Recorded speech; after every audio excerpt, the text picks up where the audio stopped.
I got a lot of sense. Welcome to episode 427 of Fourth and Jawn. I am Gail Saunders here with Evan Hollywood Hearn and Mr. Primo, aka Prime, and Tim Kincaid in the building. We are finally talking about some real camp updates, not OTA updates, but actually mini camp updates. It's not, it's a mini camp, but it's the real deal. It's mandatory. Eagle fans can be excited about some of the notes. I think if you're geeked out about the formations and how players are being lined up, and you could be really excited if you hear about guys like Keely Ringo having a great practice today. That's exciting. But overall, I just think if you're going to chart every single one of Hurts's throws and dissect, like if he threw an incomplete ball, this is not the show for you today. It's early. It's early. So overall, just excited about some real notes.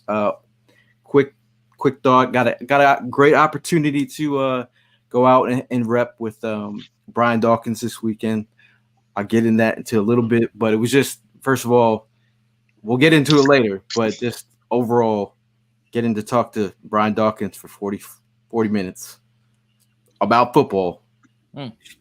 No interruptions. That was pretty much the best thing ever. But Evan, how are you feeling? You're back from Nashville. You feeling great about yourself? I'm rejuvenated, Gail. I'm ready to go.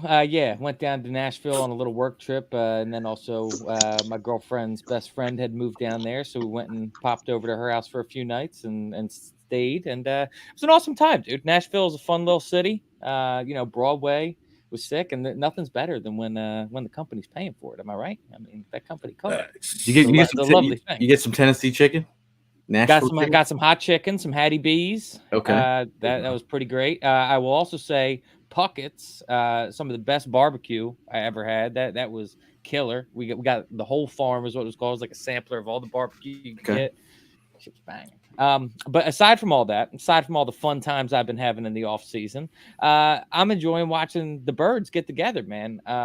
There's one thing that I really like to hear. It's Nick Sirianni talked about Landon Dickerson being the only absence, and that was under an excused, it was an excused absence, something that he had lined up for months on end now.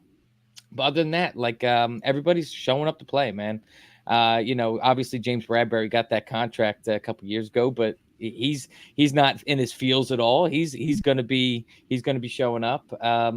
Whether or not he makes the team, we'll still see. But dude, I think that this team is rolling. I think that we are in a cap position to still make some more moves. I think Howie's still not done yet. I mean, what say you guys?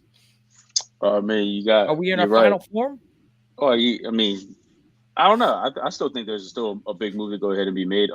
It's still good to see these guys come together the way they've been coming these past couple of days, and then hearing some good stuff about the rookies. Definitely showing a lot of interest, asking a lot of questions. Speaking to veterans, and it's crazy to call Devontae Smith as a veteran now, but technically he is. He's definitely one that gave big ups to the rookies on how they're pretty much dissecting every play that is being thrown out there, and then whatever questions they got, they're gonna go ahead and ask. He said it kind of reminded him of himself when he first came into the league, how he was grinding and wanted to know this and that, and he sees the same chemistry with these group of kids that are coming into the league this year. So it's good. And then of course you see Saquon. I'm still trying to have this shit kick in, bro. I still can't believe we got Saquon Barkley in the Eagles jersey. Seeing some of the highlights of him, Jalen Hurts throwing some dump off passes to him, stuff like that. It's just wild. But it's exciting to see, and we're just getting closer and closer to the big news, the big season. So let's see what happens. Yes, sir, man. Happy OTA day, man.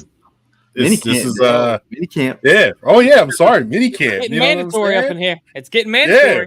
You know what I mean? We got one person that's absent and it's excused.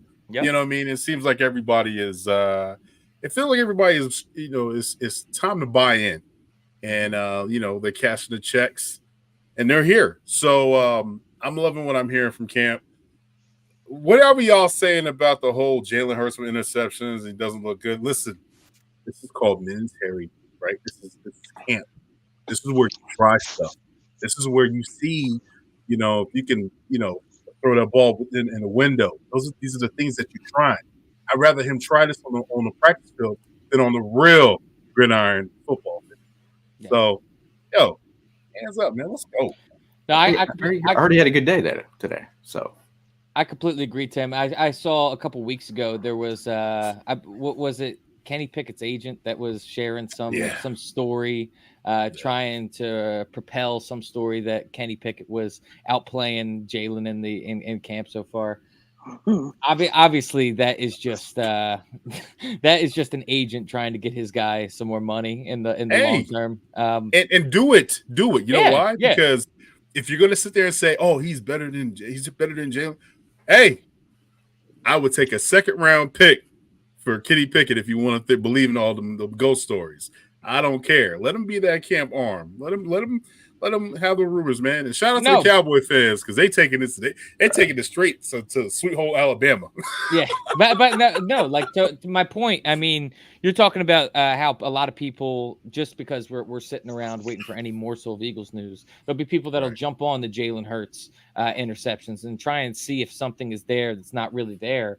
And to that, I say, let's just remember the opposite end of that. Let's remember the Sam Bradford days when he went 10 for 10 in that preseason game, and we thought we were going to the Super Bowl. It's the same exact thing, just in reverse. I mean, Jalen Hurts throws an interception. That doesn't mean that Jalen Hurts has lost it. It's training camp. We're shaking the rust off. It's June 4th. So I'm feeling happy right now, boys. Yeah, before some of the after some of the practices, there was a lot of people to speak today. I mean, a prime previously mentioned Devontae Smith, Lane Johnson got a chance to talk, Zach Baun as well. I think just looking at Lane Johnson and seeing him up there and thinking back how many years he's been here. You think about the Chip Kelly days when he was drafted a top 5 pick, and just his his story arc. He's.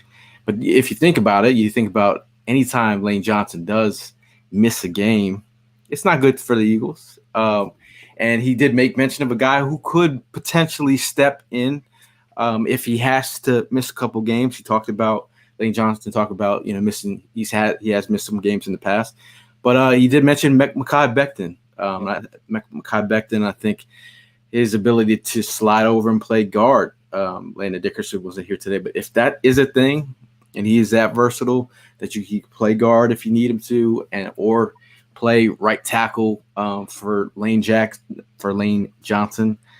I mean, that's a good thing. I mean, Mekhi Becton storylines are good right now. Bryce Huff mentioned, he said the story on him was not being healthy, and he feels like he looks good out there and in shape. I mean, what were your thoughts about Lane Presser?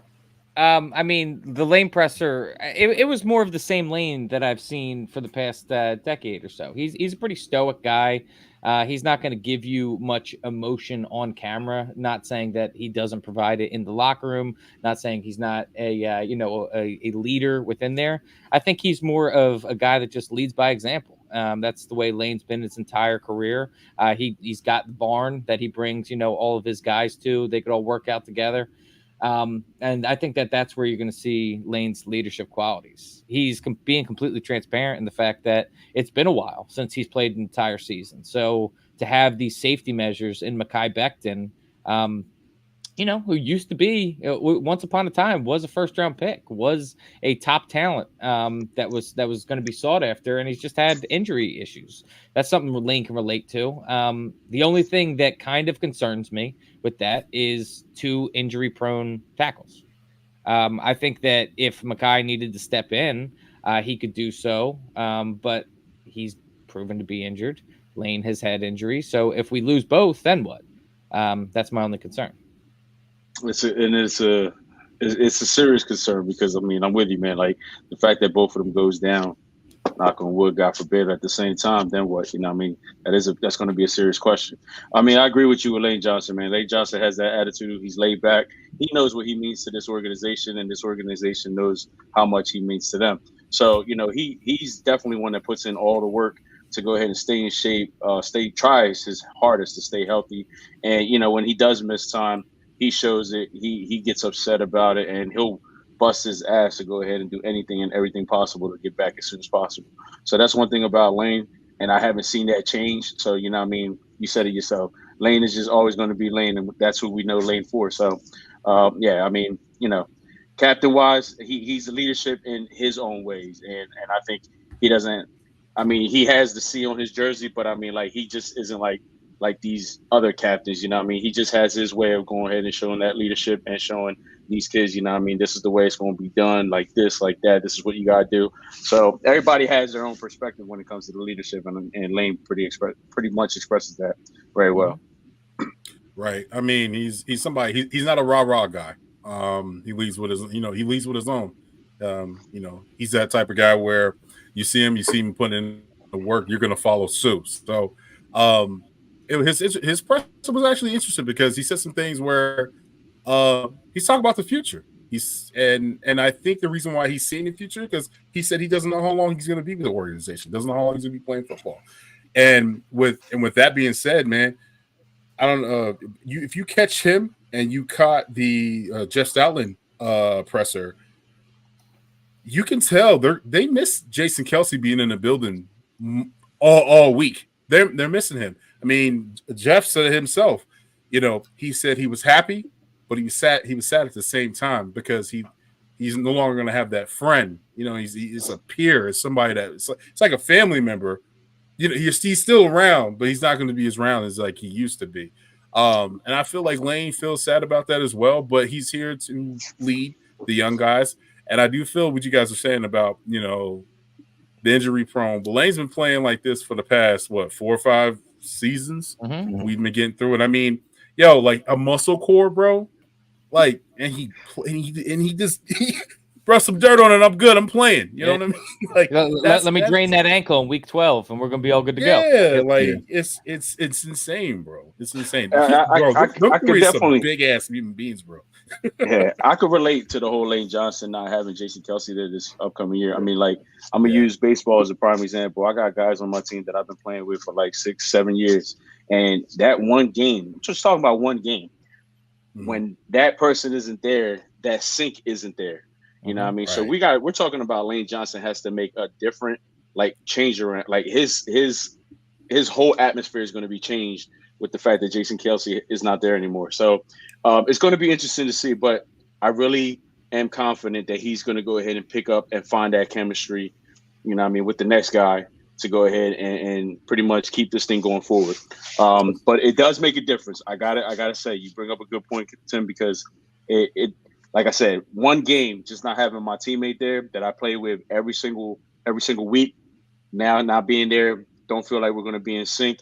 The next man coming in, you're there to go ahead and make sure that you keep that person on point and straight in line, but it's just not the same. Trust me, it's just not the same. Right. Well, Stoutland talks to that point about, he also talks about Kelce having some type of role.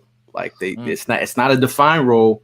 It's almost like an open door policy. As we all know, a lot of these rookies, a lot of linemen have Kelce's number. So, he got him on the text if you need to get in touch with him. But I think Lane pointed out to the fact of, Cam Jurgens being the next. And Stoutland talked about Cam Jurgens being the next. Like they have planned for this moment. And I think the beauty of Cam Jurgens learning next to Jason Kelce, as much as some Eagle fans were like, I don't know if we want Cam at right guard, how's that going to look? But he said he made mention of like that ability to learn on the fly and listening to how Jason Kelce is actually setting protections and what he's seeing and being right next to him. So I feel like Cam Jurgens got he's got a perfect opportunity this season. I think. Stoutland talked about his mental makeup, his physical makeup. He's everything that he likes in a player. So I feel like if Stoutland, as much as Eagle fans out here will talk about our guard depth or who's there or whatever, if Stoutland okays it, I don't really need to hear from any Eagle fan about how they feel about if Stoutland okays it. I believe he's the expert in the NFL of offensive line coaches. That might be the next shirt, bro. In Stoutland, we trust. That's Boom, it right right there. That's There the you truth. go. And I mean, Yeah. I feel like I have a somewhat unpopular opinion on this conversation as well. In that, like, there's been a lot of just interviews I've heard whenever they're talking to the offensive line, talking to Lane Johnson, guys that have been around for a while. Just asking about, I feel like every press conference they're asking about Jason Kelce. And I kind of like when you talk about Cam Jurgens and him being the next one, like we had the greatest center in arguably in Eagles, I'm sorry, in NFL history. And the expectation of Cam Jurgens being the next, like we just need Cam Jurgens to be Cam Jurgens and to be a Right. serviceable center and not put these outrageous expectations on him Yeah. that are going to be, quite honestly, extremely hard to achieve. Yeah. So like, I love the fact that Jason Kelce is leaving his cell phone on and allowing all these guys to call him and all this. But I want, since Jason Kelce retired, I want there to be the space for these guys to grow into their own. If that makes sense. Like I want Jason Kelce to be more behind the scenes at this point. I love him to death. He's one of my favorite players that's ever played the game. But I'm ready for this next generation to form their own story. You know what I'm saying? It makes complete sense, Evan, because I mean that is overwhelming. Just somebody coming in and saying, "Hey, listen, you got some serious shoes to fill in." Like that right there starts the overwhelming part. Like, damn, I mean that kid's gonna go in there stressed out. Like, all right, Jason used to do it like this. Jason used to do it like that. Jason would call this. Jason would call that. Nah, I totally agree. Cam, you come in here, you do your thing.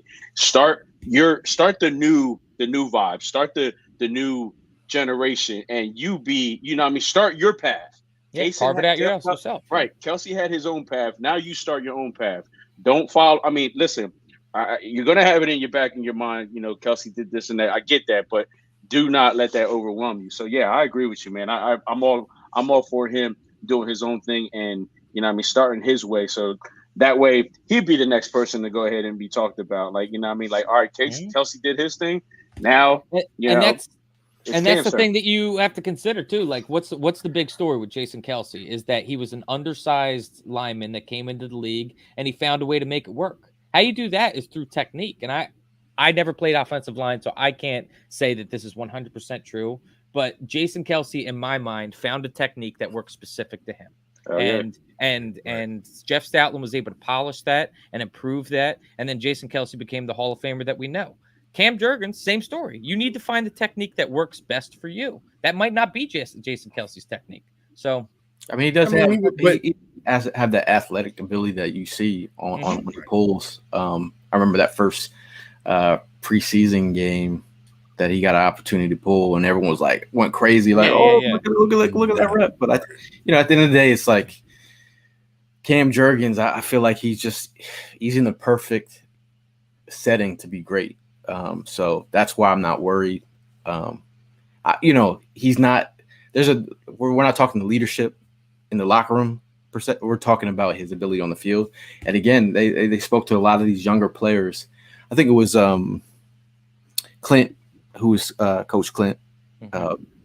He was just talking about that leadership ability of the players, where like you have to you just can't come in here and lead. You have to do it by actions. Like, I thought that was kind of cool what he said. But I did, you were all the little Kelce talk. I actually did speak to Kelce yesterday. And again, there was so much that happened in the last 2 days randomly. I wasn't supposed to be out yesterday. I just randomly was like working on my computer on a golf course while using the Wi-Fi. So I was like, this guy doesn't golf. I was like, bruh. I was telling people, I was like, this is my first time ever being on a golf course. But Jason Kelce is at the Brian Dawkins event, and he's roaming around, doing his golf thing like he's supposed to. And there are random Eagle fans coming out of the woods with football helmets to get him signed all throughout the golf course. I was like, the guy's out here for charity. Let him be him. So I saw him, got a picture with him, and I was taking photos, which I will eventually share, but it's a lot of photos. But I was like, "How are you enjoying retirement?" He said he is enjoying retirement. I said you're lying. But I said we miss you. And then he had an opportunity. I also have to share this video. I'm watching him hit a golf ball, which looks weird, offensive lineman golfing. So I was telling him like $20,000 if you hit the house. He ended up hitting the third house. There's like 4 houses that were by the golf course. But it was just cool to see. Did you bet him $20,000? No, I said $20,000 if you hit it. But he hit the wrong house. So sounds like you got a check to write, bro. Bro. I ain't got if you have that 4, okay. I can just imagine Gail in the moment too. I meant the other house. I said the blue house. Yeah, you know the blue one. You see the window with the circle window, not the square window. I felt kind of goofy, and I was just happy to see him. Obviously, he looks like he lost a little weight, a little size. All offensive linemen, I feel like. But Kelsey is in good spirits. So again, I will get into more about drop some nuggets from the Brian Dawkins Impact Foundation. One thing I do want to say though, I want to put this to rest, and I guess we'll move on to this. Was Cam Jurgens was handpicked by Kelsey. Mm-hmm. Like you gotta understand that he's here for a reason, here for a purpose. Like let him do him. You do you, boo. You know what I'm saying? Like that's what needs to happen right now. So we'll be fine, man. We'll be fine. Definitely be fine. You can tell he's really missed. He's missed. You can tell he's missed. Talk about being fine. I think I am fine with the changes at the offensive scheme. I think Kellen Moore in his addition of jet motion, I think the ability to get these guys open on screens. The way I love watching the jet motion screens that I saw in some of his earlier plays in a team. Now I'm not going to say the Cockroaches, but the utilization of his speedy guys like a Nice Smith, perhaps. Devontae Smith talked about it in his presser. Devontae Smith he's a no nonsense guy these days. Devontae Smith just speaks, and I think he's got the fuck you money now, so he's just like, I don't really have to answer the questions that you're gonna just try to set me up. Like someone was like, "Do you find it exciting about?" And he's like, "I always find football exciting." Like, but his ability. If you read through some of the things that he says, you could tell that he's very excited about how he's going to be deployed. And I also found something very similar. Very interesting in what he said. I'm not sure if you guys caught it as well. He talked about how in this offense, there feels like there is a lot more freedom, and there's a lot more ability to be able to move guys around, audibles, hot routes, that type of thing. And I mean, you think about last year and like how we just looked so stale, and was some of that just Brian Johnson being completely hard-headed and trying to force a system that wasn't working, and Jalen Hurts was kind of hamstrung in the fact that he couldn't switch things around. I don't know. I think you look like you got something to say. Well, I was thinking about what you're saying about like Brian Johnson, and like I was thinking about that today. Like, was this a Nick Sirianni, Brian Johnson mashed potatoes? Like the whole thing was just mashed up together, and who's serving it? It was my question. Who was serving it? Like, and I felt like if Kellen Moore is now given that full ability to be like, talk to the hand, Nick, when it comes to talking about the offense. Like, this is my offense. Obviously, going to work together, but it's just a matter of like, where does Nick Sirianni stand in this offensive play calling? Like, is Nick going to override? Back to what I said when at the end of last year. What exactly do you do here? Hey man, he helps. Hey, And I want He was like this. He was, yo, you go up the middle, prime. You're gonna do a skinny post. Like that's what it was. Well, That's when you exactly see what the hell it was. when you see AJ and Jalen freelance in that Seattle game, which I almost cried my eyes out, but that was the rain I was sitting in, the cold rain I was sitting. That always is in the back of my mind because like the guys are like, fuck it, let's write up our own shit. You know what I mean? So where are they at? Like obviously they've all talked it out and probably like, let's not do that again. But it speaks to the communication. They also talked about the clean process of the things. Doug Neusmeyer talking about the communication process, and hopefully it's streamlined and making sure that the quarterback and the offensive coordinator are on the same page. I feel like that's going to be a thing. Everybody's learning the verbiage. Obviously, football is football. You hear that a lot of the speak. But there, I saw in the comments, Perk brought up the Stouts comment on Steen, talking about Brandon Brooks. Didn't he mention something about Brandon Brooks?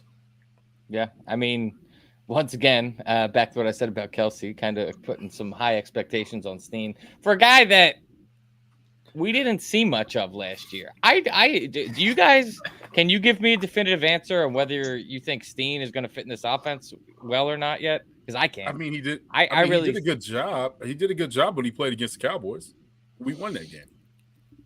I don't know. I need a bigger sample size. All I'm saying. Right. That's one game. That's one game you're talking about. I got you, but you still got to give him a chance. I mean, he's a third round pick. He's third round pick now. Well, I'm not doubting him. We haven't seen it yet. So like obviously that's just where I am personally. That's my opinion.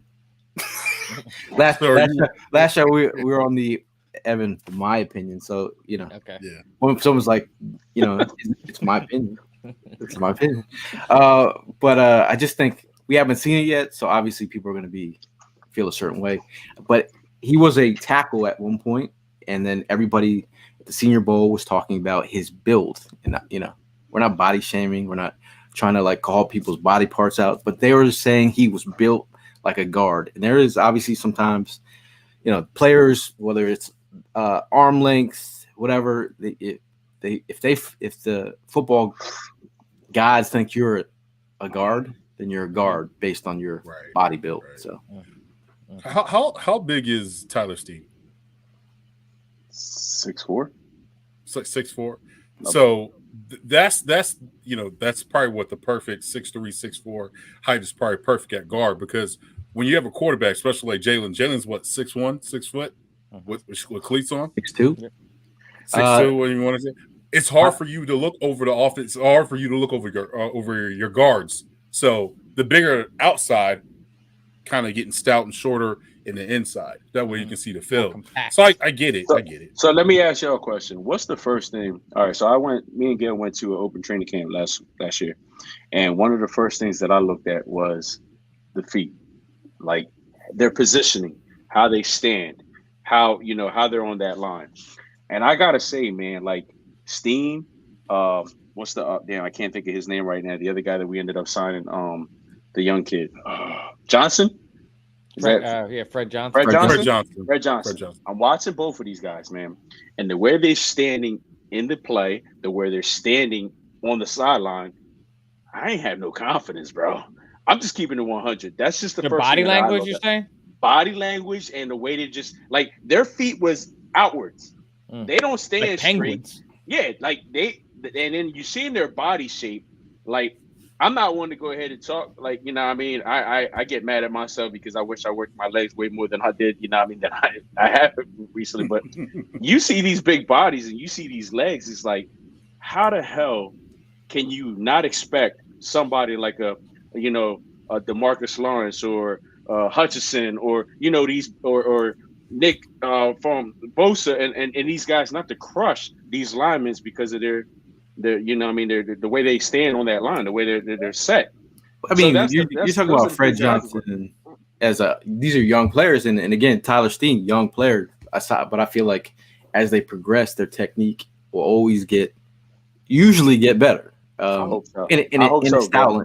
In a Stoutland world, I think. Oh, I mean, Andre I think if you have guys. I mean, Andre Dillard was, you know. But real talk. That was a first round sign off, bro. I'm just saying. But Stoutland made him some money because that's how much people think that Stoutland can affect linemen. But I do think I'm not there yet with other people where they're calling for money. I mean, we did a transformer helmet. We did sign Max Sharping, the guard as well. So you're wondering who on the depth chart is not showing up, that they have to go out and get another guard. Obviously competition, but who exactly in that line of depth are they like thinking about, which we don't know yet. See, this is the thing with me with the offensive line. We went over this in 2017. And I'm not comparing this team to 2017 to the 2024 team, but we went through the same thing when we lost. Who did we lose? Was it Peters, right? We lost Jason Peters, right? And it was a Big V. Big V came up, stepped up. I just believe in these guys because of Stoutland. You're here for a reason. He's gonna work with you. He's gonna make sure that you're good. You know what I'm saying? So that's the reason why I'm not worried. You know what I'm saying? I have a teeny whistle when it comes to inside the line because it's a little worrisome. But I'm kind of like we got Just Stoutland. We should be good. He should be good. Now, Pete Nathan, resident hater, he said it doesn't always work out though, Gail. There are some O-line duds. Of course, there are some O-line duds, but the haters of the Isaac Sumalo haters who were like, oh, he's nothing. When he was a utility guy who played five positions. Yeah. That doesn't happen too often. Obviously, credit to him, but just I think there's a lot of the Suo Opetas who made money off of Stoutland as well. I mean, it's a cool thing. If I'm a free agent, I'm like, yo, Stoutland, can we work?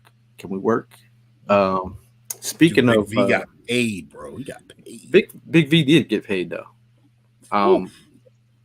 Talking about getting paid, Justin Jefferson out here getting what, 110 million? Is that 110 million guaranteed? 135 guaranteed for our own Devontae Smith and AJ Brown. If the numbers aren't numbering, let me know on that. But that was just off the top of my head. But I feel like Howie ahead of the curve again on this, right? I think CeeDee Lamb is not showing up to practice. He's waiting to get his paycheck, but I hate when people are just like they try to again in the presser. In the presser, is it 140 mil? In the presser, they said someone's trying to get Devontae Smith to come out of this. Like, are you? He's like, I'm not counting other people's checks here. He's like, we're all blessed. And exactly. And I'm glad that he has that perspective on it, or at least he's telling people that he has that perspective on it, because quite frankly, like, you just look at even in different positions within the same league, running backs aren't getting paid like that. Like, he's privileged to be in a position, playing a position on the field to where he can get that kind of contract. And, I'm coming from a position where I never made $1 million in my life, but I can't imagine that the difference between $32 million a year and $25 million a year is really going to make me lose sleep at night. So I think it'll be all right. Now some talk on the timeline, which everyone is asking. I've got texts from all over the country. Shout out to Mark Bird. He said James Bradbury at safety. There were a lot of questions of how they're going to deploy players, but some people were talking about James Bradbury being unemployed, not deployed somewhere else. But he had an injury during practice. I'm not sure the extent of it, but he was I think backpedaling. So he went to the locker room, came back, sat on the sideline. I was like, could you put him on ice? Because if we're not going to keep him here, let's stop being cute and trying to drive up a little trade value. But he did show up, and I think I'm going to go back to a conversation. This is I'll call this nuggets from the Brian Dawkins Impact Foundation event.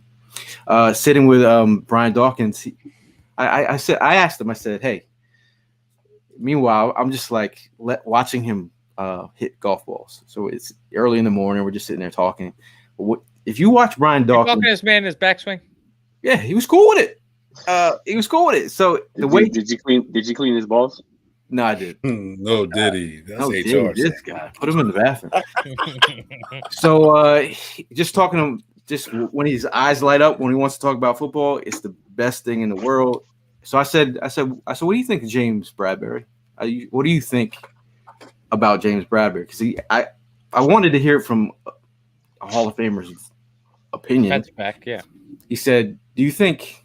He's like, if you have rookies struggling in a new defense, he's like, and veterans struggling in a new defense, what would you attribute that to last season? He said, too many cooks in the kitchen, meaning too many voices. He said Patricia and or whatever the hell his name was. He said the way that they had deployed him last year, putting him in the slot, putting him out of position. He said the Eagles should know better of how to deploy James Bradberry. He said he can't deal with what have we been saying on the spot? Quick twitch guys. So he said, he said that was a mistake on Howie. He said, if you know what your player is, you know how to deploy said player. So he said, in a better situation, he was basically, I'm summing it up. He said, if you can't have players out here being confused, he hopes everything with Fangio works out well. But I think at the end of the day, you cannot have players out here confused. And I think in the right situation, it could work. But I don't know, as we talk about safety, Avonte Maddox and his presser also talked about safety and him being deployed at say. I also asked B-Dog, could you see Avonte playing safety? Because I saw that he was getting cross-trained. He said, he's like, I could see it because I feel like he could tackle and run to the ball. But what were your thoughts about Avonte Maddox presser? I thought it was interesting. I mean, it's obviously always nice to have Avonte back. It's also a guy that I feel like a lot of people are kind of shooing to the side and sleeping on. I mean, Avonte, obviously the asterisk is when healthy, but truthfully, when he's on the field, I think he's been a difference maker. I think that he has been really reliable in the nickel corner position. Do I think he could play safety? Yeah, in the same sense that I thought that Jalen Mills could play safety. I think that he did a serviceable job, but it's not gonna be this revelation where all of a sudden Avonte Maddox should have been playing safety his entire career. Right. I think that he'd be able to get the job done in a pinch. But I think that there's other guys on this roster that would be better suited to play safety. But before I say anything else, I want to go back to the James Bradberry thing. And you talked about how he's being cross-trained in all these different positions. I mean, to me, that was writing on the wall. I don't know about you guys, but that was, we are simply trying to make this guy seem like he's worth trading for, or we're going to cut him. It's kind of just what I took out of them saying that we're trying James Bradberry in all these different positions. This is no disrespect to James Bradberry, but they're dressing up a pig. That's so disrespectful. Wow, that is disrespectful. Wow, that is dead ass.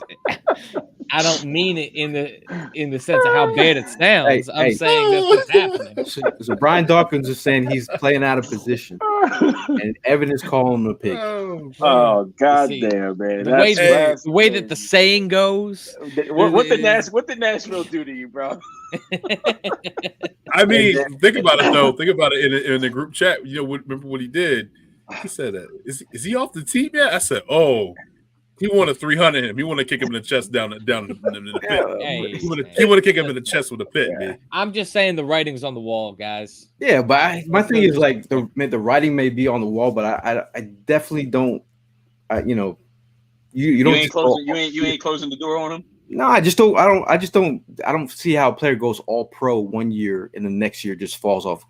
unless there's a huge injury. But other than that, I think what about Peyton Manning? With all the intel Peyton we got, was an MVP, and then he fell with off all the intel we got last season, do you think that intel was wrong about all these players being confused? No, I think that's a factor. But I don't think that's a single factor problem. I think it's a multi-factor. It's definitely going to be a subject to look forward to seeing how it's going to go ahead and ride out. Now that's based on Bradbury, but Avonte Maddox, going back to the fact that trying him out as safety, like I'm all for it because I think his coverage, honestly, I mean, I don't know how he's going to react to this, but it's way better than what Mills is. I think the kid is like Avonte's a stud. And, I see some of the comments like, yo, truth be told, when he's on the field, he is a difference maker. But we all worry about that injury. Now we're talking about safety. A safety's job is to put an offensive player's lights out whenever he has the opportunity. And that's what I'm afraid of. Avonte might have that umph in him to go ahead and do that. But then we all get worried about when he does that, is he going to go ahead and stand up to be able to play another play? You know what I mean? Or is he going to go ahead and stay down? So that's just like, I don't know. I'm iffy about that. But coverage-wise, I'm not questioning it. I think he's going to be, very decent at it. But it's just that hit. I'm just worried about that big hit, man. Again, with the beat writers in these presser rooms, I'm not going to say who said it, but like they said to Avonte, like, did you have to like basically did that your ego take a hit or you have to put in check? Like, I'm like, come on. And Vontae's like, what? He said, that's an out of pocket question. It was almost like I know who asked it. We know who asked. You know who asked it. I actually talked to him yesterday at the Brian Dawkins event, but I was shout out to those guys, Bo Wolf, and Zach Berman. But and Jamie Lynch as well. But I just think just don't ask that question. Like, this is the thing, though. He's already down. We know that he's been injured. We know. Thank you. That's exactly what I was gonna say to the player, because now Avonte probably went back to the locker room like, bitch, I will. I'm just saying. There's a certain way that you can't like. He can't he's doing the best he can, and he took pay cut, and if he can get back to where he can get back to, that would be great. But we talk about the cross training of players. There's a lot of guys that are being cross trained. We go to Cooper DeJean, my bad. Quinyon Mitchell now getting cross trained in the slot as well. They lined him up at linebacker in certain looks. So Quinyon Mitchell could be deployed at other positions. And then we'll also talk about Isaiah being 5'10" and 170-ish. So he's better off in the outside, though. He's way better at an outside corner. His arms are longer. My thing is this, though. Where you gonna place all these corners? Where? Because there's only like 6 spots. And yes, I guess I get it. You want to cross train. You want the outside. You want the inside. And then and then you got to put them at safety. So I get where they're going. Because they got to have. Okay, well, you still got Tyler Hall there. You still got Eli Ricks there. Keila Rigo is balling from all the texts that I'm getting every time I'm jumping on Twitter. So I guess it's a good problem. But James Bradbury, can he play special teams? It's a big contract to be playing special teams. That's a question that's a valid statement, because when you start looking at the roster and you try to make it make sense, CB3, remember the movie CB4? But CB4 straight out of low cash has to be deployed on special teams. Can he be that guy? Is a question. But shout out to Mel. I was talking to Mel on the phone today. He said it with his check. He said it with his chest. I said he's check. He's going to Brazil. So if it's any time to pump a trip, this would be it. Shout out to Philly Sports Trips. You're looking to book a trip, go to phillysportstrips.com. Make sure you follow them at Sports Trips PHL for more information. Look at this, the green color in this ad is not the color that you should be wearing down there. Obviously, all the Eagle fans are telling us, don't wear green. Don't wear green, Gail. But I'm wearing green. Yeah, wear green. See what happens. I'm wearing green. Okay, I could my drawers might be green. My socks might be green. My jersey might be my jersey might be black. But I will wear green down there.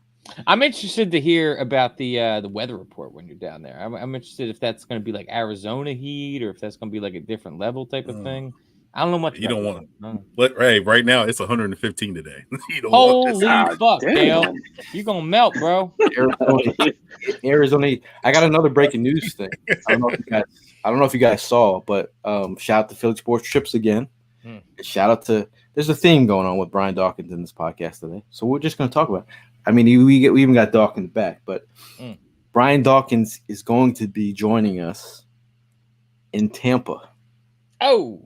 So if you want to go the Philly Sports Trips trip to Tampa, I know Prime is like he's making it make sense to the brand. Can we make this one work?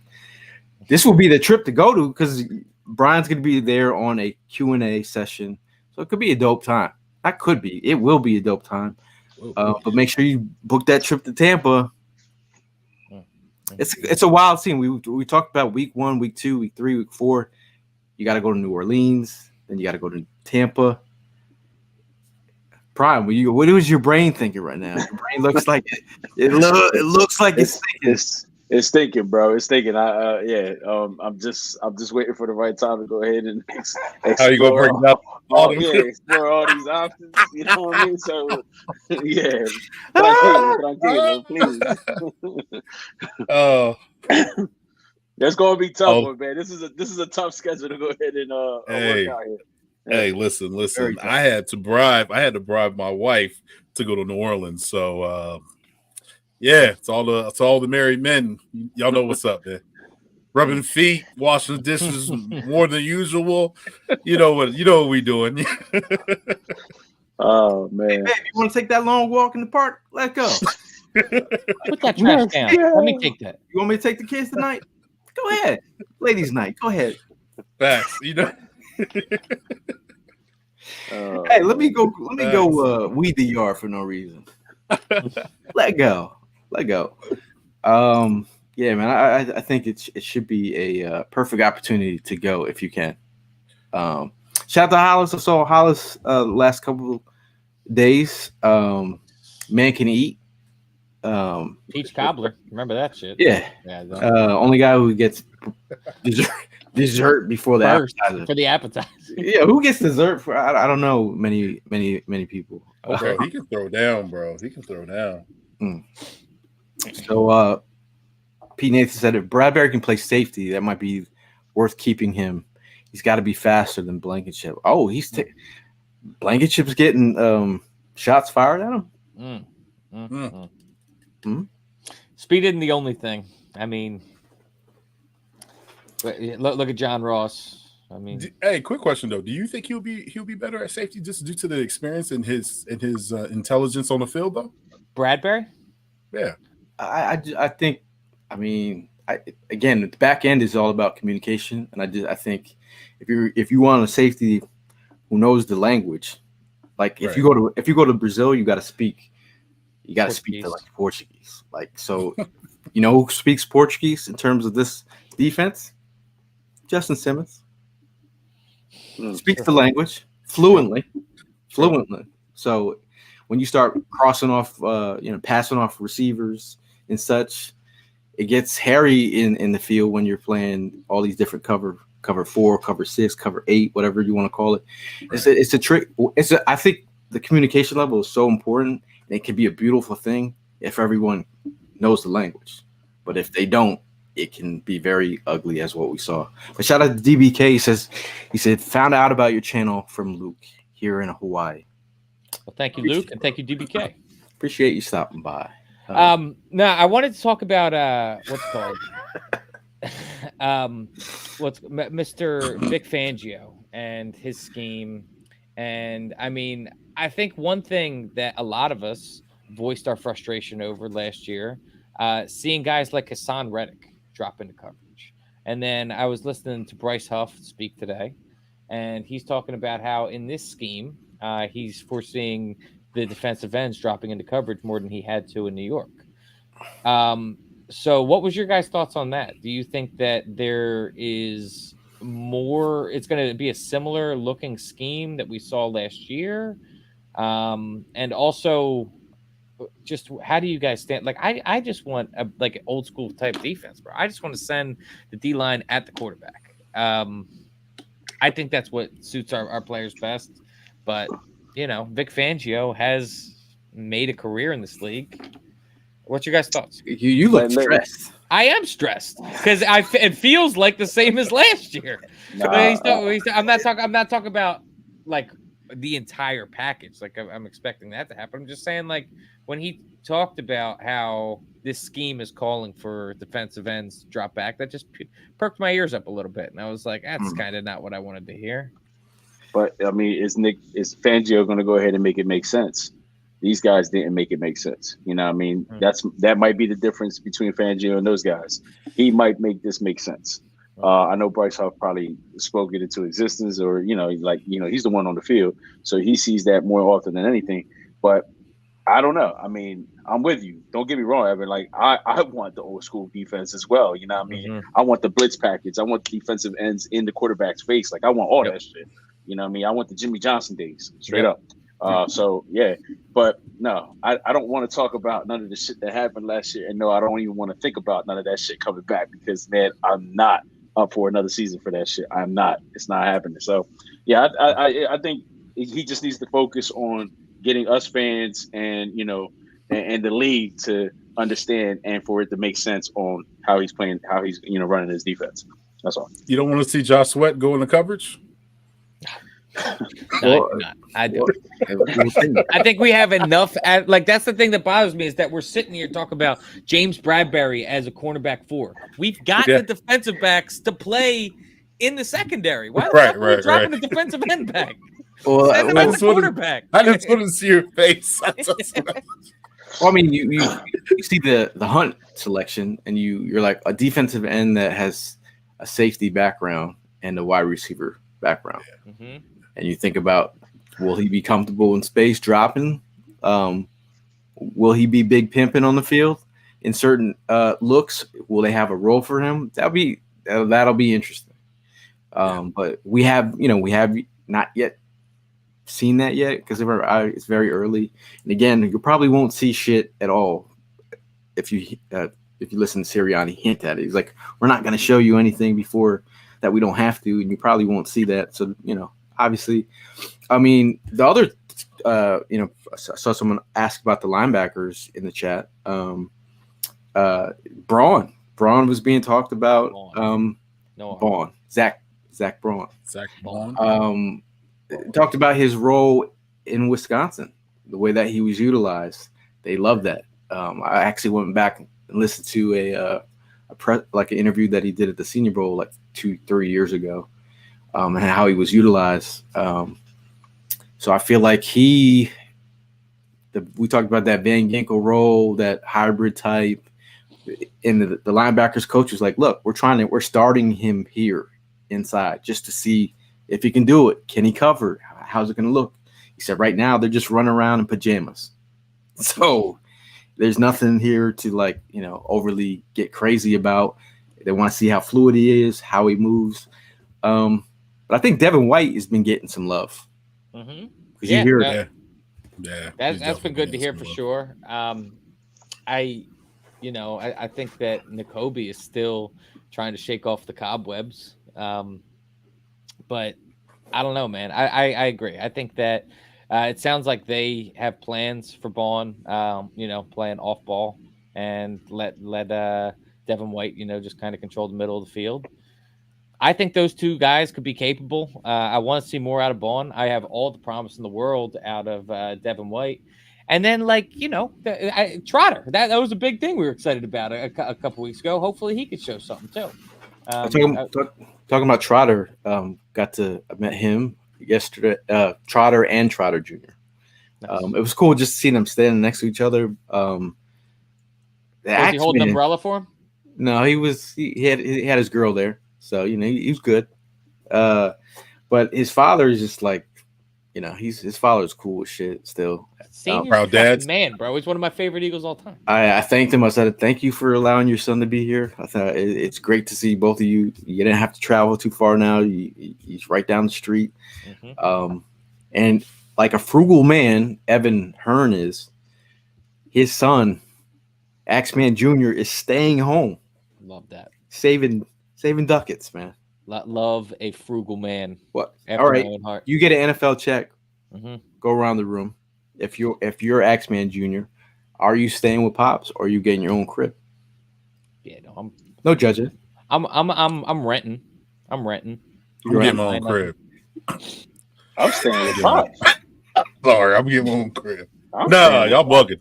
You bugging? not Nah, bugging. Nope. Nah, you bugging because you got a little honey dip about to. Oh, come on, you bugging? Nope. Yeah, Pops, Yeah, come on. Pops- Hey, you left your Pops- shoes in the hallway, son. Yeah, Right. I don't need none of that. Pops would have gave me a little nudge, like, "Yeah, boy, go ahead, go handle that. Get out of here." Pops, hey, put the sock on the dough. Put the sock on the dough. If it was I love my Pops to death, but I would have got my own apartment. Thank you. I would have rented. That's Wait a how I minute, say. wait a minute. I'm renting. Hey, Pops, hold up, Pops. What stage of Pops? What stage of Pops? We talking about. You're talking Pops in his 50s, We were in 60s. right. Well, If we you- were in the if- NFL. Hold up, but we were in the NFL. We talking about 20 years ago. All right, so you guys subtract those 20 years from Pops. Where we at? Right. I'm still getting an apartment. I'm out. I couldn't leave. I couldn't leave my shoes anywhere in sight that wasn't in my room. I'm just telling you. Nah, I'm out. Bro. Strict. I'm out. Love All it, right. man. Strict, All right. strict household. Money don't grow on trees, son. These are my dad quotes. But I do think our linebacker situation. It's all you see that first team reps are had by Vaughn and Devontae White. I mean Devin White. Devin White. Does that? Oh, shout out to Giovanni in the building. Yo. Gio. Shout Gio out to looking good on his feet too, bro. Gio. Yeah, I man. Killing it. I'm gonna be honest right now. This Gio. is Hitting the bag. honest hour. Him hitting the bag the other day was like, Gail, do you need to get in the gym? Is Gio? Do I need to get cardio? Because Gio's out here getting cardio. I think so. Gio is a working man, yo. No, Shout out he to is. Gio, man. Shout out to the Stays fam. busy. Hope everything is well, guys. Yes. Custom shoes coming. Custom shoes coming. We're going back to nuggets from the Brian Dawkins Impact Foundation. If you don't know about what's going on with Brian Dawkins, he's doing great things for the community. This was happened 2 days ago, but this is the event that happened. But if you want to donate, there's still ways to donate. Got a chance to meet someone else. These are, I'm trying to drop nuggets, make this interesting.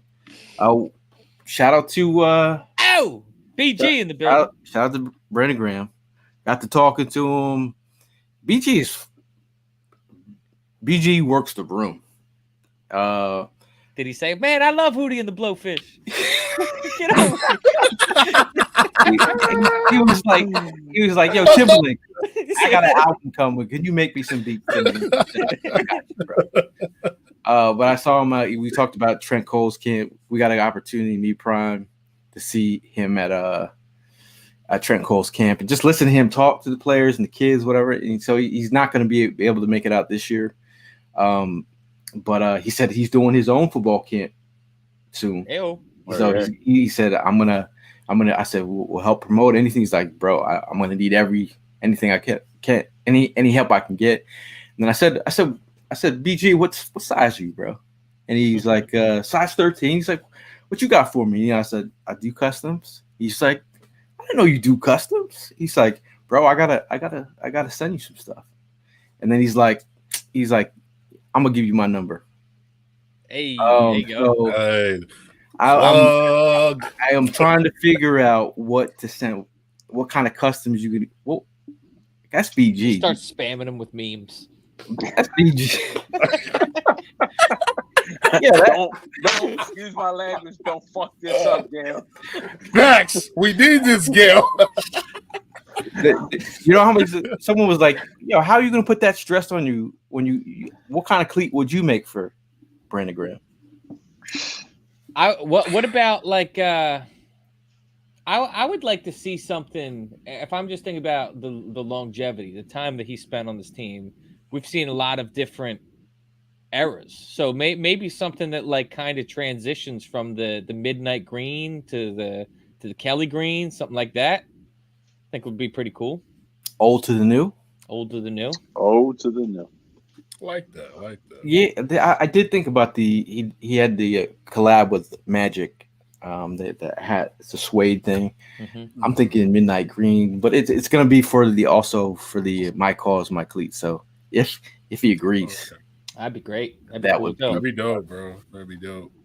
Yeah, do like the midnight green and then like blend it with like a little bit of the lime, like the lime bright energetic green or something like that. Brighten it up.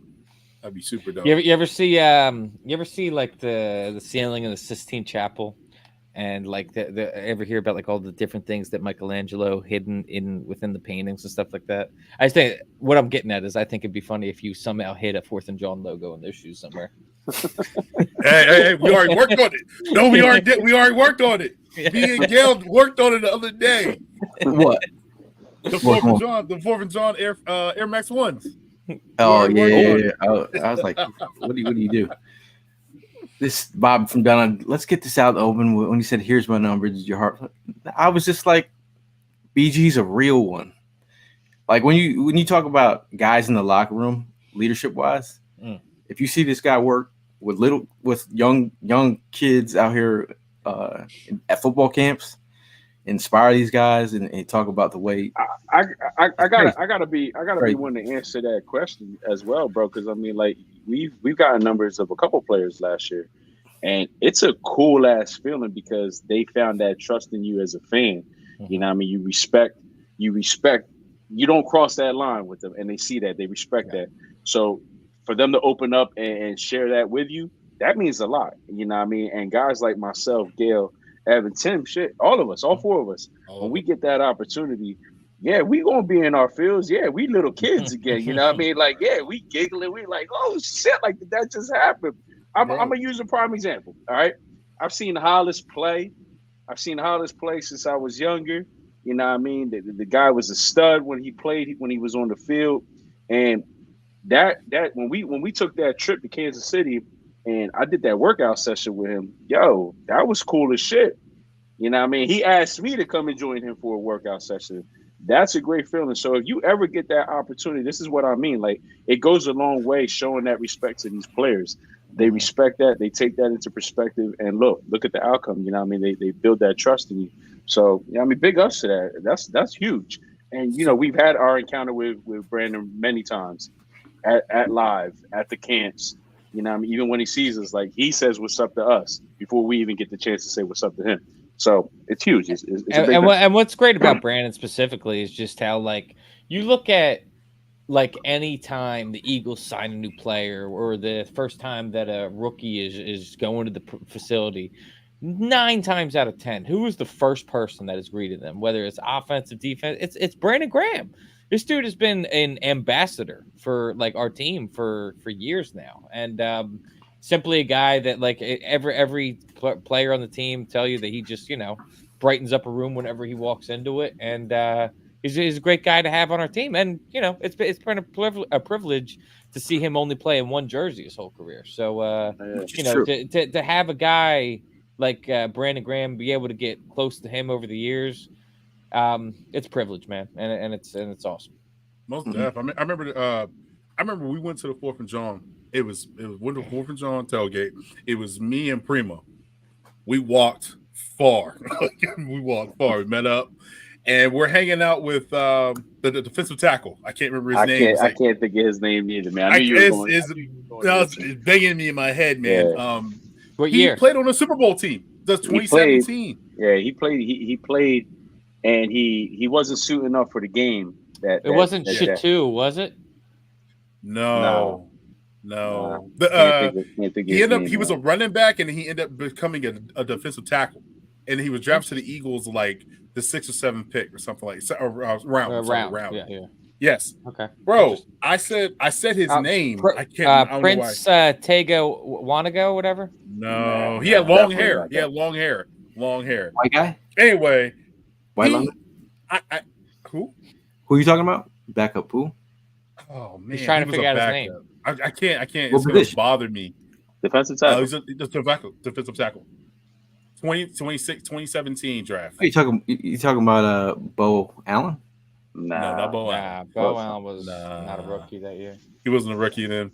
But I said his name. Anyway. He like in his like he no, Elijah, there it is. There it is. Elijah Qualls comes out. I say, oh, Elijah. He goes, what's up, bro?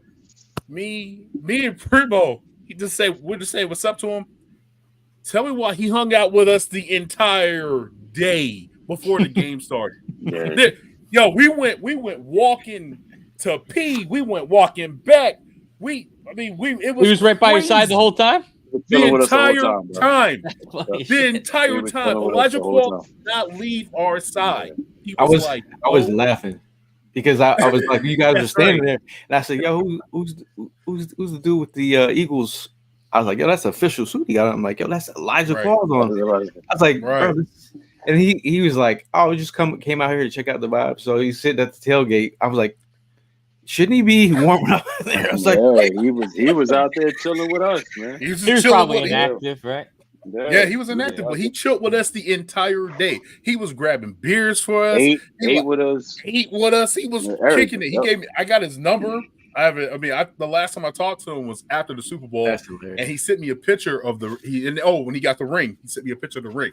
That's it was crazy, bro. Like, shout out to Rome. He says, "Not only did I survive the BG Block Fest, but we met, and then he followed me on Twitter." See, that's some real stuff. That's some real stuff.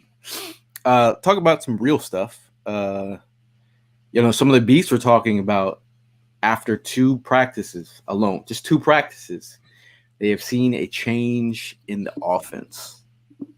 Saying a change in the way they're deployed, but they feel like there is a change in the offense. I think I'm really excited about the jet motion. I'm really excited about Jalen Hurts under center. I'm excited about say it. Come on. you can say it because you're missing it. Pounding it with Saquon, bro. Just beating the brakes off of defense. I got one more for you. That's I got one for you. What? Bunches.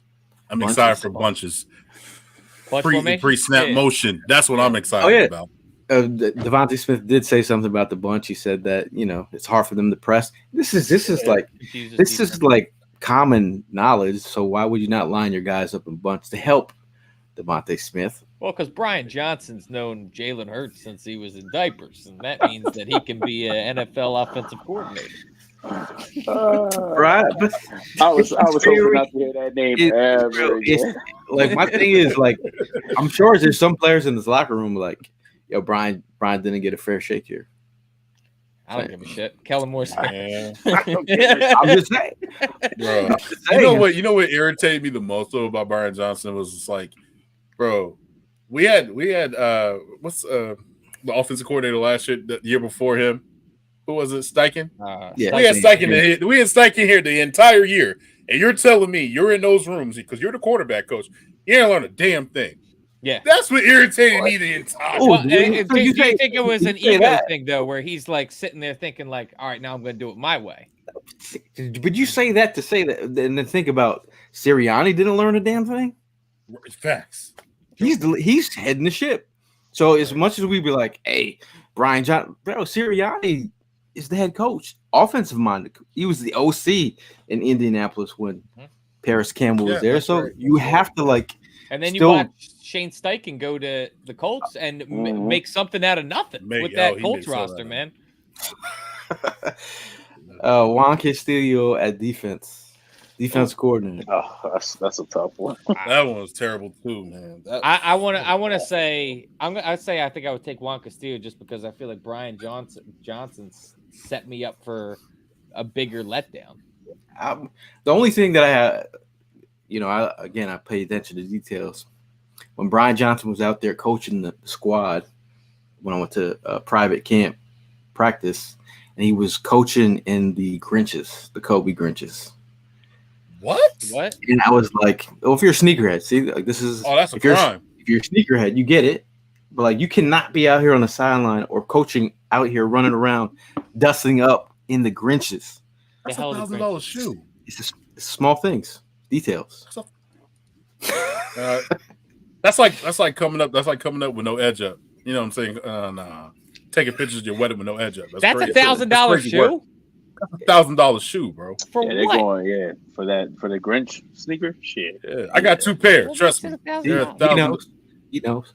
But talking about the defensive, how they were deployed, the first team defense looked like. We'll buy you a highlighter, Evan. We had Huff. We had Jalen Carter. We had Jordan Davis. We had Josh Sweat. Linebackers were white. We had Vaughn out there. Slay, Ringo, Blankenship, Chauncey, and then Maddox at the nickel. Ringo getting first team snaps. Mm-hmm. What you think about that? Good to hear, man. I mean, look, he was a rookie last year, and there was some definite, positive coming out of him in the practice, the preseason, and then leading into the later time of the season. People were kind of like yelling for him to go ahead and get the chance, and when he went in there, it wasn't like the greatest of all plays, but I mean, the kid was making plays. He was doing his thing. He was stepping up, and so I'm pretty sure that was like his momentum in the off season leading up to this season. Like, I'm gonna go ahead and tighten up my shit, and I'm gonna go ahead and put in that work. So I mean, look, if it's paying off, second year going into the league, it's good. I like it. I like his name being mentioned this early. Mm-hmm. We with Slay and Bradbury in OTAs missing one of the OTAs. The first teamers were Isaiah and Keeley. So now with with Slay here, obviously we all know that I think Quinyon is getting that look first. As a rookie, you just can't come in and just start right away. So I think we see Quinyon in there. But I think the funny thing is, you think about Quinyon is actually older than Ringo. Something about Isaiah Rodgers, man. I feel like that dude is going hungry. A silent weapon. He is, bro. Hungry. Silent weapon. Yeah. Hungry. Yeah, I hope so, man. Now, shout out to King DV Sports. Check out his channel. But Ringo, he says, use that for motivation, and AJ endorsed him. I know he did some of the beats we're talking about, his coverage today. They were excited what they saw from Ringo. I'm excited for the development, but when you think about future, I mean, you got Ringo here, you got Quinyon, you got Cooper, and then you got if they want to keep Isaiah here, it's even nice. But it gives you options. I mean, this has been something that's been brought up a couple times in the chat, and one guy that I think that showed development is Eli Ricks. Is he a trade piece? Do you think Eli Ricks? Because I think he'd get plucked off the practice squad. He would. I do think so. Most definitely. But do you think if we're all going to sit around there, do we all think he's getting traded? I think there's a Ricks? strong possibility. I could see it happening. I ain't mad at it. I'd be get mad an opportunity if he somewhere ends up else. Balling, but I think we got enough guys on our roster that I am anticipating that out of. So what are you gonna do? But let me know though, like who's the sixer you're going to be able to keep? What's the six you're keeping? Slay, Cooper, Quinyon, Rodgers, Avante, Keeley. That's 6 right there. That's 6. You're not even Joe. Sorry, that's Joe's quality. Tyler Hall. You're not even talking about them. And I think that competition, if they feel like Cooper can start right away, and you're thinking about money purposes and how much it costs for Avante, and you think you like Isaiah, then you're like, all right, we can go Isaiah. Isaiah they haven't deployed him at slot So hypothetically speaking, let's just look at the long term of this team. I mean, you didn't even bring up Bradbury, but I think that just for argument's sake, would you rather keep Ricks on this team than Bradbury? Like, would you be okay with Ricks taking that roster spot and outright cutting Bradbury? Because if Bradbury can't give you, if he can't give you special teams and he's not a starting safety, then what? Yeah, so I gotta ask: are you basing that off of last year's play, or are you basing it off of what he's going to be doing in training camp? What you anticipate this year? I mean, last year. You have to just look forward to this year.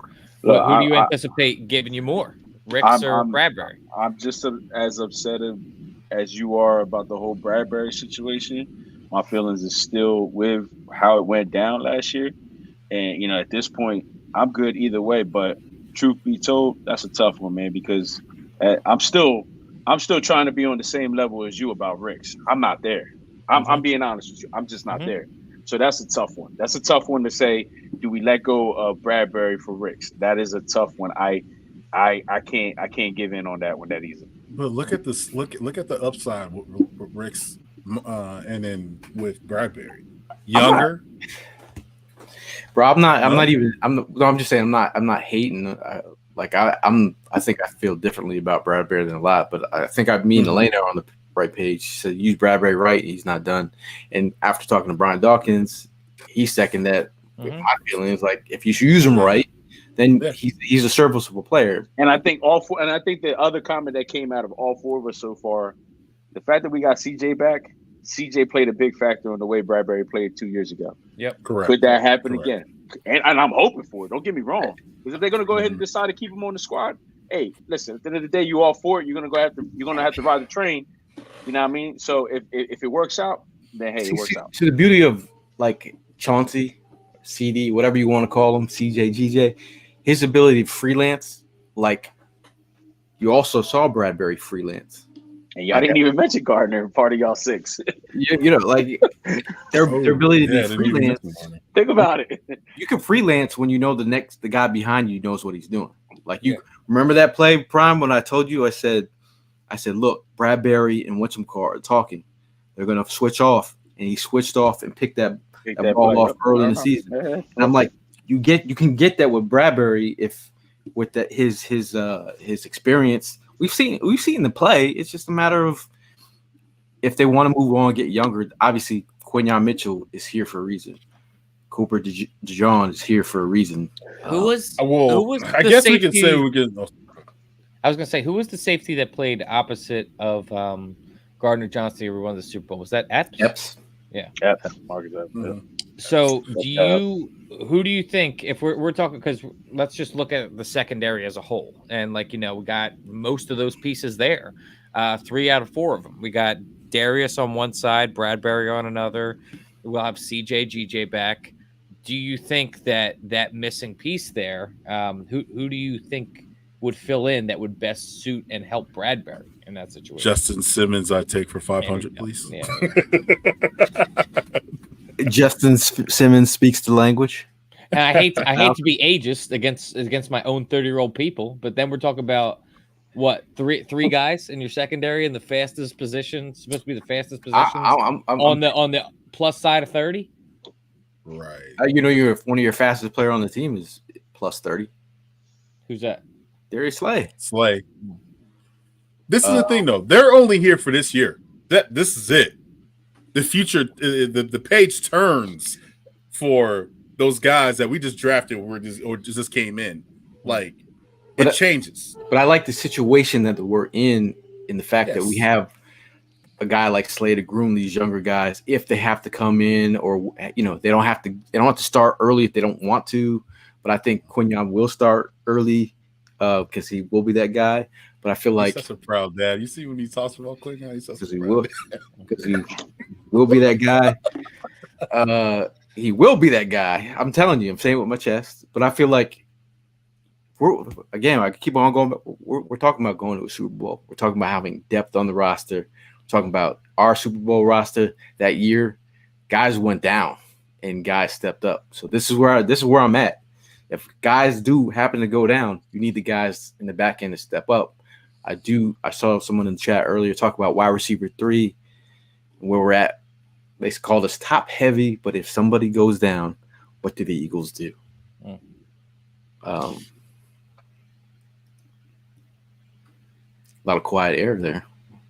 I thought Evan was going to. I thought Evan was going to go. I was looking up something that was going to be completely off topic. So, I mean, are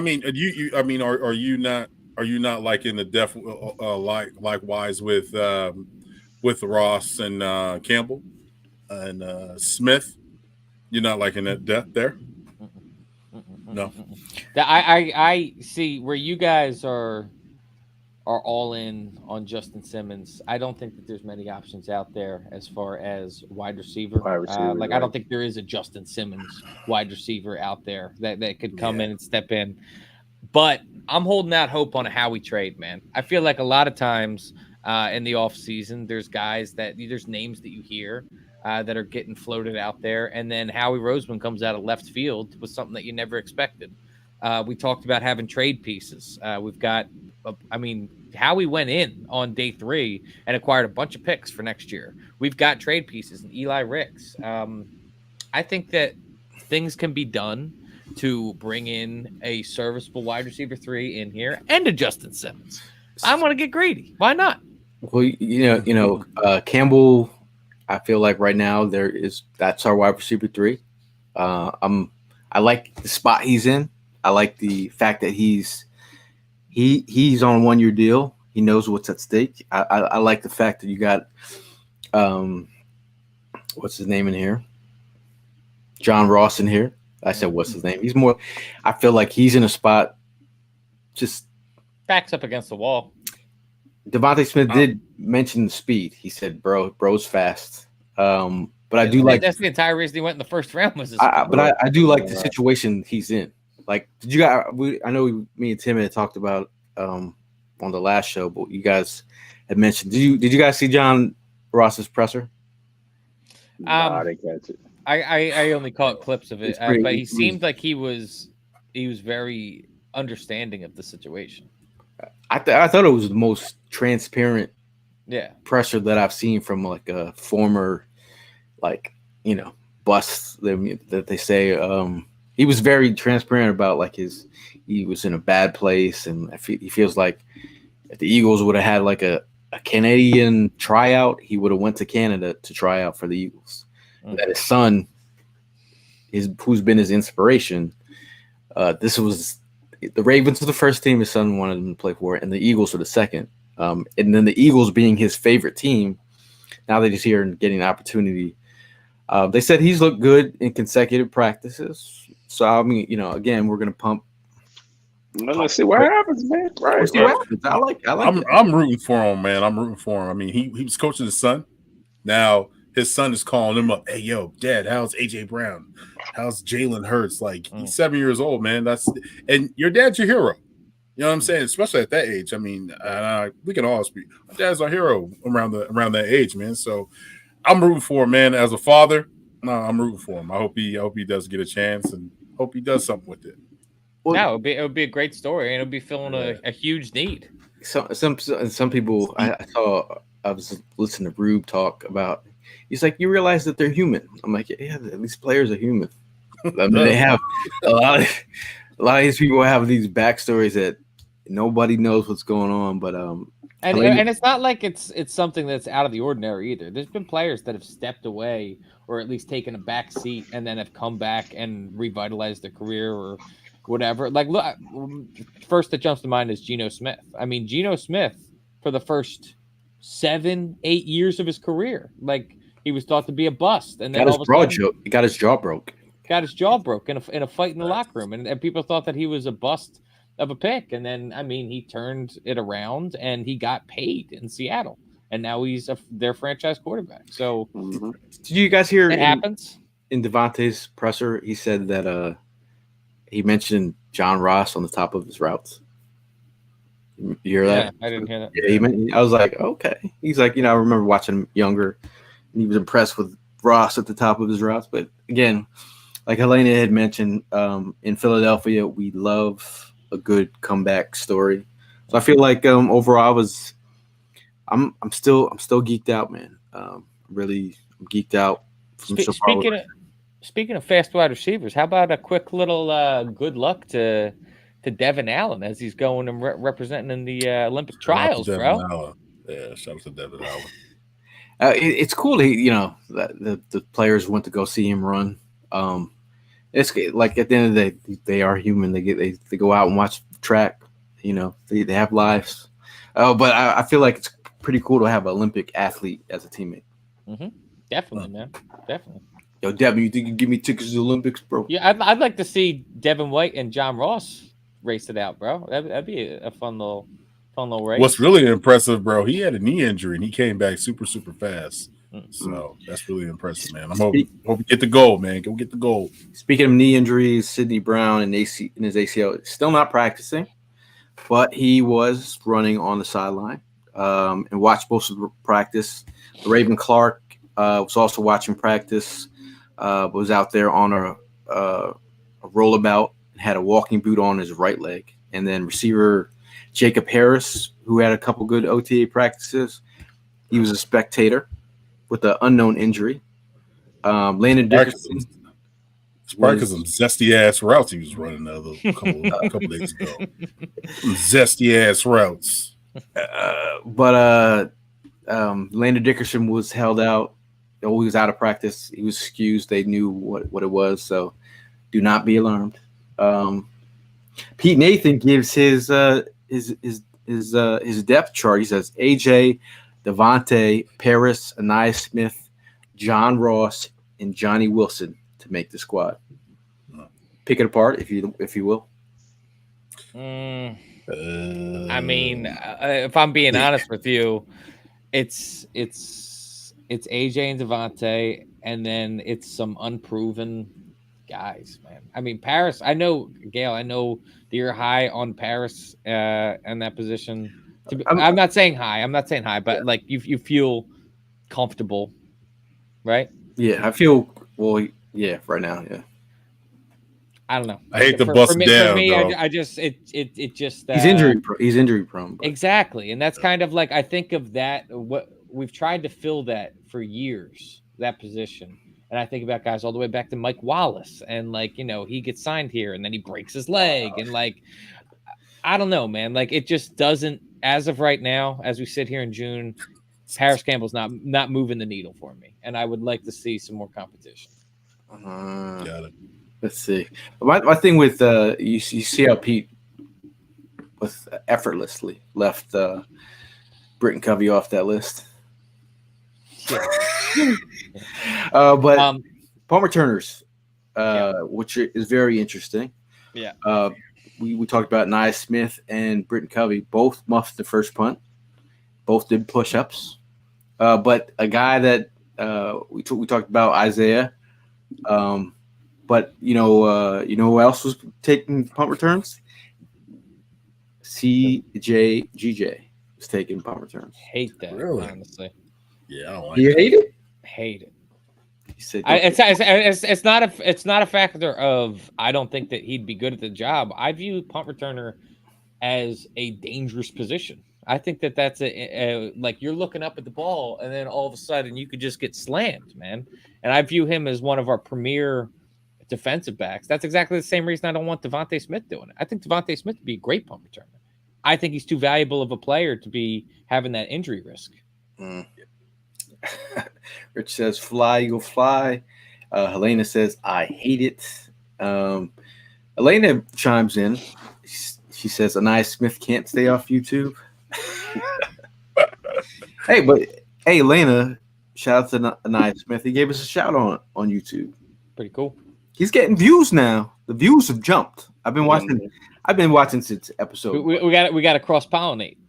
I've been watching since episode 1. There was like he had a co-star on there, bro. Yeah, like 16,000 views, and then Prime comes out with his helmet, and he's like, "Yo, jacked up." So I'm looking at right now. I'm looking at the list of the top selling jerseys in the NFL from 2023. Mr. Jalen Hurts was number 1 and Jason Kelsey number 5. I'm curious, not talking about the rest of the league, just talking about the Eagles. What specific jersey, I'm talking color, all that, do you think is going to be the best-selling Eagles jersey this year? Best. I think. Oh, that's easy. That's easy. What do you think? 26, Kelly Green. Yeah, I was gonna Yes, say, sir. I see some That's exactly what That's I'm saying. easy. Yeah. And I'll even challenge you to this. What's your next jersey purchase? Me? Yeah. You said 26 Barkley? Yeah. You don't think so? To be honest with you, no, that was exactly mine, Tim. I thought like that was going to be my answer to my own question. Bro, Delco's It'd be gonna Gail's having a hard Kelly time. Green, Gail's not doing it. Barkley. I'm saying Delco's going to move numbers on the Cooper John jersey. It is fact. It is fact. Shout out to Springfield. I'm gonna go ahead and get a 33 jersey with Jones' name on side. Yeah, I forgot about that one. Quignon's getting bought up, bruh. Well, we already know what Gail's getting. Gail's going to get a number 27.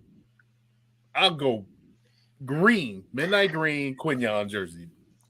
Yeah, I actually might not. You're 100% right about the midnight green because Gail's been on the Kelly Green vibe. Oh, waiting for it. For years now before it came out, and so now since everybody's going left, Gail's got to go right. Yeah, he's gonna go back to the midnight green. Yeah, everybody say I'm hot. I'm saying I'm cold. That's how Gail is. Exactly. Yeah. I did. Out of all the jerseys that I saw at the store, the first jersey I picked up was Barkley. I threw it on, and I said, "You know what? This don't feel right yet." So I put it back. Still had some stank on it. Just the word mark, new word mark, something throwing me off. It's not growing on me. I ain't gonna even try. It's not there yet. I'm saying no, just like I literally went and bought that hat with the new word mark just so I could get into it. Yeah, I need to grow on it. Yeah, BG. I love that hat. To answer your question about my next jersey purchase, I like going after a safe type of thing. You know what I mean? I'm not saying BG. that Barkley would be safe, but BG, been around for 15 years. I think you could pull that out in any event. Helena says BG is a must. It's his last dance. That's right. Chase chimes in, doubles off on that. He said, "I need that BG Kelly Green." There were so many people in line. In the top 10 of that line, I was top 8. Maybe I think it's top 8. That wanted BG, and they were upset. They said there's no BG offered in the Kelly Green. At the stadium when they first dropped. Okay. I mean, it's a safe jersey, like Pete says, it is a safe jersey to buy. But any other topics that you wanted to hit on before we get out of here? How about the Titans? How about the Titans, bro? Go Phils, man. They doing their thing. One on thing pace right now, I think to and granted, they're going to hit a slump at some point, and this isn't going to be. But on pace, I think right now. There's one thing I got to say though. There's one thing I need to say. 116 is out of control, bro. I don't see it happening. Go Phillies, man. There was something about that Nick Sirianni presser. I know Ev didn't like him talking mess to the Giants fans, but this is what I thought, and there's something he said, and I want you guys just throw it back at me. I don't know how you guys feel. Nick Sirianni said going through the details, trying to master the details while throwing them in situations in the offense because the offense is still scripted at the same time. Is he involved? No, I did when I was watching the presser. I was just like, the inner monologue was like, "Don't touch the offense. Don't touch the offense. Stay away. Stay away. I don't need you to." And it's not again. I'm not disrespecting. Here's another shirt. Nick, offense at work. No, it's that. What's it with the office? No.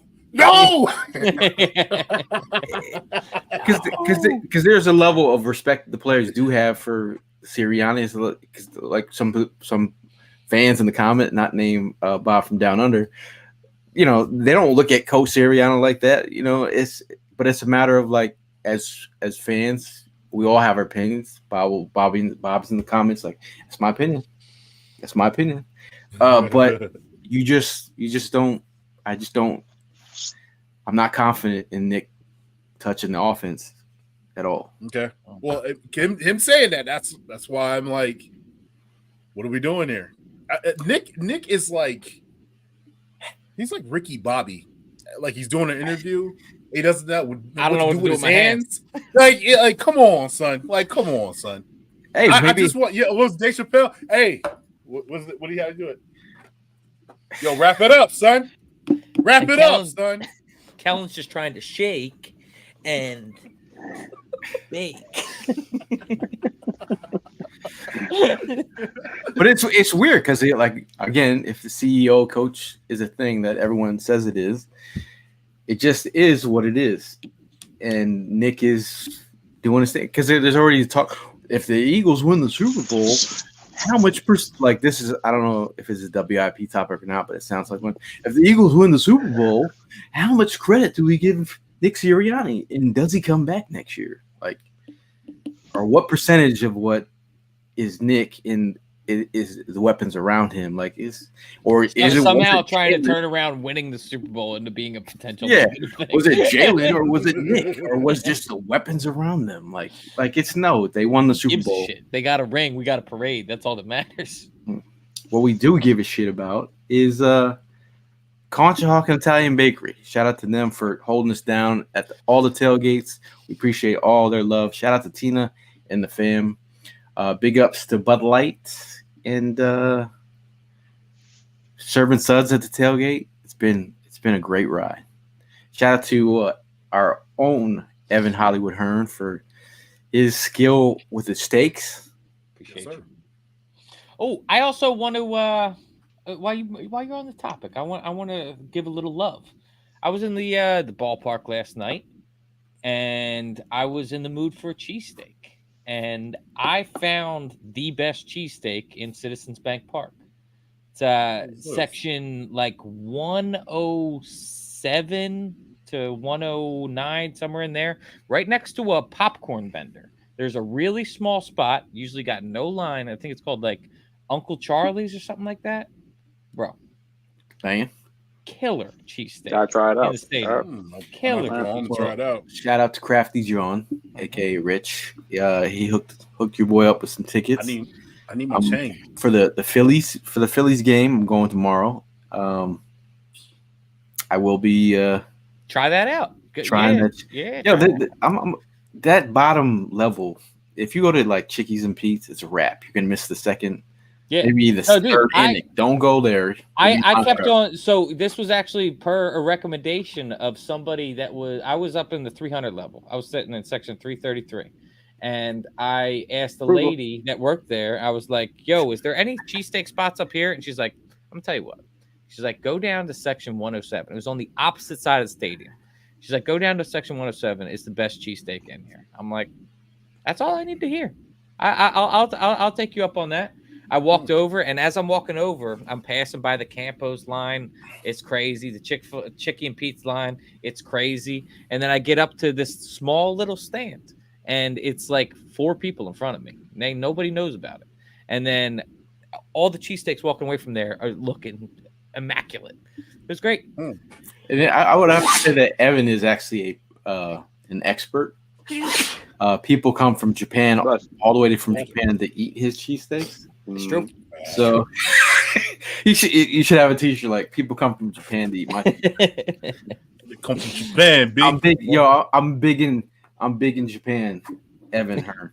I'm big in Japan cheesesteak culture. You know, people's champion. But before we get out of here, just wanted to give another just a shout out to Brian Dawkins and his whole foundation. Shout out to them for putting on a great event. It was awesome, dude. Like I spoke on the beginning of the show, getting the opportunity to see Brian Dawkins inspire all the community to give back. At one point they were doing a dinner. They did a silent auction for a dinner. I was like, all right, it was for like 6 people. and you sit down with Dawkins, and I seen the price was at like $9,000. I was like, do I bid? And I said no, because I don't have that kind of money. It went up to like $16,000 or something. No, actually, that was like, I'm sorry, it was like 11,000. Then there was 2 tickets to the Super Bowl, and I was like, you know what, 9,500 is not bad. But then I'm like, who do I take? Do I take Evan? Do I take Prime? Do I take Tim? Do I take to Amanda? I said no. So I back out. I said, you know, I'm not. It's a lot of pressure. It's a lot of pressure. It's a lot of pressure. Friendships on the line. See, that's correct. Yeah, so I was like, you know, let me not bid. That bid went up to 16,000 for Super Bowl tickets, and the Super Bowl is in New Orleans this year during Mardi Gras. That'd be pretty sick. That would be dope. But again, just being able to see them work and raise money for the community is pretty awesome. Next year, if you guys want to go, it's gonna happen again. I said Evan plays golf. You get an opportunity to play with legends. That's a cool thing. So shout out to Brian Dawkins and the football talk again. To be honest, that was probably one of the best. I love talking football. Anytime you get that pure Hall of Fame knowledge to pick up, it was a special moment. I will not forget it, and I'm going back again next year. Prime, you coming? Next year, if all goes well. Prime's on the IR, dude. Yeah. That's right. Evan didn't even. You're all right, man. Knees tender, man. Knees tender. Nice. Tender as in what? I find out tomorrow. I think it's a knee contusion. So I'm probably going to be on the bench for a couple weeks before I can go ahead and play again. Okay. Yeah. So we'll see what happens. I'm hoping that's the outcome because you know what I mean I got another feedback that I wasn't too happy about. Kind of put me on a little depressed stage, and that's a meniscus tear that I'm hoping that I don't know. Yeah. Hope it's not that bad. Meniscus you can tear. You can play with a brace. I know, but I'm not. I gotta think about my kids, man. Forget about everything else. This guy. Mr. Medical saying, "Go fuck around." I got a little lucky to chase around, bro. My meniscus is torn right now. Talk to you. You're chasing cats. I got to pick a cat. My cat was looking at me. Chasing cats, bro. Hey, bro, my cat was looking at me the other day like, "Yo, you ain't got it no more." No, he chasing deer. They keep on eating his My cat was like, "Bro, you wrap it up, bro. Wrap it up." But last word before we get out of here, we'll go with you, Tim. Last word. Yeah, shout out to my daughter. We are going on vacation, and she has a cheerleading competition this weekend. Also, shout out to Angela and Adrian, West Coast Birds Peoples, Fly Eagles Fly. They're getting married this weekend. Nice. I'm gonna be at the wedding. Everybody's it's gonna be a great time. So, shout out to everybody, and also I want to say shout out to you three. Thank you for just like making me feel like a brotherhood, man. I really appreciate y'all so much. Thank you. I know I take a little bit of your talking time, so thank you so much. Thank you. Glad to have you, bro. I'll shut up. Hell yeah, bro. Yeah. Stop. It's dope to be on the team, bro. Appreciate you. Thank you. Last word, Primo. Nah, you know, unlike me, everybody stay healthy out there because join the no knee squad, bro. Nah. I'm wearing an ice pack on this damn knee right now as we speak as we're doing the show. But shout out to my teammates, man. Appreciate all the support they've been showing me this week. A lot of them reached out to that. You know, again, hoping it's just going to be a couple weeks and we'll be out. But if you guys really know me, I'm a competitive person. I like to play. I like to be out there. So that's what I'm looking forward to, just getting back on the playing field, finish out the season with my boys. Stay safe. You know, we're getting closer to the season. A lot of decisions are going to be made, a lot of things to look forward to. Fly Eagles Fly, let's go. I'm about to ruin one of our potential partnerships, but you know, you hoe asses at Boeing, bro. If we were ever going to get a plane sponsorship, it's over, man. Our flight got diverted because there was an engine failure, bro. Gail, you remember me in the turbulence, bro? Imagine they get on the intercom and say, "Hey, by the way, one of our engines failed. We got to land in Charlotte instead of Nashville." Imagine where my head was at. Not great. But yeah, figure your shit out, Boeing. It's too much going on right now. You got panels falling off. You got engines failing. Wow. You got fucking cigarette disposal things in the bathroom still. Fucking update your planes. What are you doing? So as a first of all, I do apologize for messing with Evan during the turbulence situation. I was trying to make light of like drinking a drink to like mess with him because I didn't know he was that shook, but he was shook. I was shook too. I was just trying to play it off and be funny, but I was laughing the whole time. How are you not?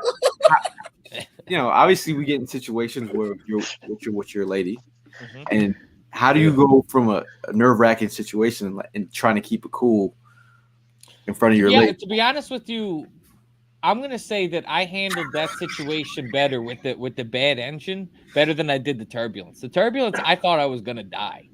The engine was more of an inconvenience because they just kind of were sitting there. They didn't sound panicked. Everybody was fine. We weren't shaking around. They were just saying, "Hey, something's up with the engine." I'm like looking out for smoke and shit. And I'm like, "All right, I think we're good to land." They seem like they got this under control. Did you go, babe? We good here. You good? Good. I'm okay. I'm gonna go to the bathroom and change my underwear, babe. I'll be back. But last word over here. Shout out to Tony who flew up from South Carolina to come to the Brian Dawkins Impact Foundation. Shout out to Brian Dawkins again in his group of people that help him put. Shout out to Maureen, Sean, that help him make this thing a great success. All the players. Met Brian Westbrook. Got to talk to him. Shout out to Mark McMillan, who said he was willing to jump on the pod. Nice. He's serious. The original Mighty Mouse. There was just so many guys that I met. I thought it was just a great experience. A lot of great vendors out there that make that experience great as well. Shout out to Jesse Wines who joined. And wishing him a help me out. And he's back on the men, so shout out to him as well. Shout out to Crafty Jawn. Shout out to West Coast Swoop Nation. Yes, sir. I spoke to Aaron. He's on his way to Jamaica. I said I would shout you out, and he didn't show and make a comment, but putting you on blast. But if you want to follow him, go on Instagram, follow them. But we'll see you guys in the next one. And as always, fly, Eagles, fly. Bye-bye. I believe in you.